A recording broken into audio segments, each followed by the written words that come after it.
என் பெயர் தர்ஷனா ராஜசேகர். நான் Tiruchengode SPK matric மேல்நிலைப் பள்ளியில் 8ஆம் வகுப்பு படிக்கின்றேன். நான் பேச எடுத்துக்கொண்ட தலைப்பு தமிழ் மொழி. இமயமலையின் தொன்மைக்குள் தமிழும் தொன்மையானது. உலகின் முதல் மொழி, மூத்த மொழி. உலகின் வேறு மொழிகளில் காணப்படாத பல்லாயிரம் நீதிநெறி நூல்கள் கொண்ட அறக்கூறும் மொழி. இன்றும் பொலிவுடன் உயிர் வாழும் மொழி.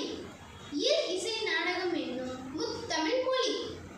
திராவிட மொழிகளிலேயே மிக பழமையான வரிவடிவ எழுத்துக்களை கொண்ட மொழி. இந்தியாவுக்கு வெளியே ஆட்சி மொழியாக அறிவிக்கப்பட்ட ஒரே மொழி. முதலில் அச்சேறிய இந்திய மொழி தமிழ் மொழி. தமிழில் திருக்குறள் என்னும் உலக பொதுமறை தோன்றி 2000 வருடங்களுக்கு மேல் ஆகின்றது.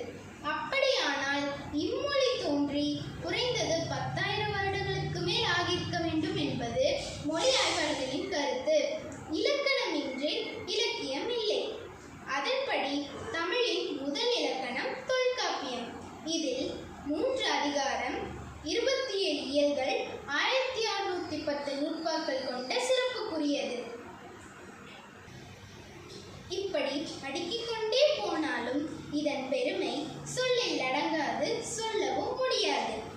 நமது நாட்டிற்கு செந்தமிழ் நாடு என்று பெயர் வைத்தவர் தேசிய கவி சுப்பிரமணிய பாரதியார். இதில் நாட்டுக்கு அடைமொழியாக மொழியும், மொழிக்கு அடைமொழியாக செம்மையும் அமைந்திருப்பதே பெரிதும் வியப்புக்குரியது. இதனாலேயே தமிழுக்கு அமுதென்று பேர், அந்த தமிழென்ப தமிழெங்கள்